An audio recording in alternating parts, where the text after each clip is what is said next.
नमस्कार दोस्तों, जय माता दी। गोत्र पर हम वीडियो बनाते हैं और गोत्र जिसका हमारे भारतवर्ष का मैं तो दुर्भाग्य ही कहूँगा कि इसे जो सबसे प्रमुख चीज़ है उसकी लोगों को जानकारी ही नहीं है।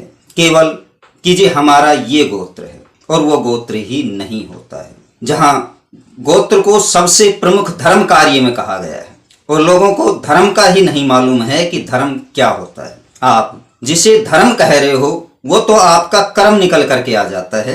जो भी धर्म किया जाएगा वह गोत्र के द्वारा ही किया जाता है। चाहे आप सूर्य नारायण के जो पूजा पद्धति है उसको भी यदि आप स्वाध्याय करेंगे, जो हमारे ग्रंथ लिखे गए हैं उन पर जो लिखने वाला है वो भी अपना गोत्र लिख रहा है।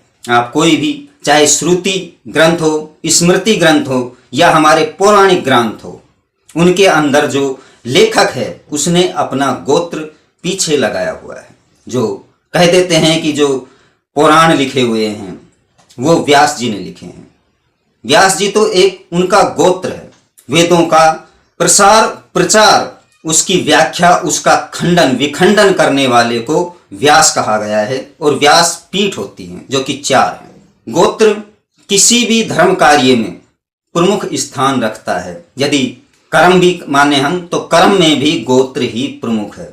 आप यदि रामचरितमानस को लेंगे तो वह भी गोस्वामी तुलसीदास द्वारा रचित है जो कि अवधी भाषा में है। तत्पश्चात उसका जो देवनागरी हिंदी के अंदर जो समझने के लिए, क्योंकि सबसे बहुभाषा हमारे अंदर जो है भारतवर्ष में वह हिंदी भाषा है जिसे देवनागरी कहा गया है।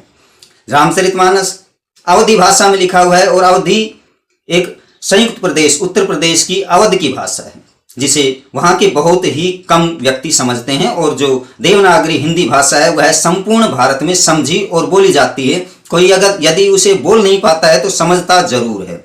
उसका जो हिंदी में अनुवाद किया हुआ है हनुमान प्रसाद पोदार जी ने किया है। तो उन्होंने भी अपना पीछे गोत्र लिखा है कि पोदार। गोस्वामी तुलसीदास उन्होंने आगे अपना गोत्र लिख रखा है गोस्वामी।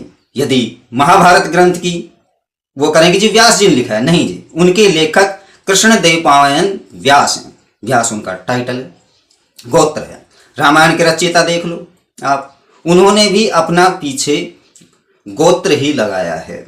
सभी प्रमुख धर्म कार्यों में गोत्र ही प्रमुख है। आप संकल्प, जब कोई भी हम धर्म कार्य करते हैं, कोई भी पूजा करें या कोई भी हम स्थापना वगैरह देखेंगे या हम भवन निर्माण देखेंगे या हम कोई भी भंडारा या कुछ भी जब हम करते हैं धर्म कार्य के लिए तो उसमें सबसे पहले गोत्र लगाया जाता है। लेकिन विडंबना कि व्यक्ति को अपना गोत्र मालूम ही नहीं है। गोत्र ऋषियों के आधार पर हैं, जो गांव के अनुसार जो बताए जाते हैं वो गोत्र नहीं है।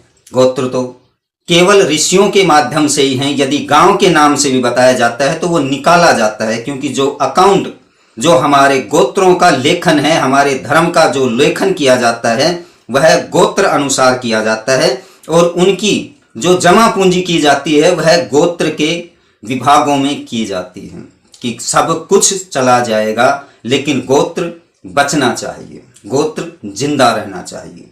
और ऐसा ही है आदिकाल से लेकर और आज तक जो गोत्र का निर्माण हुआ।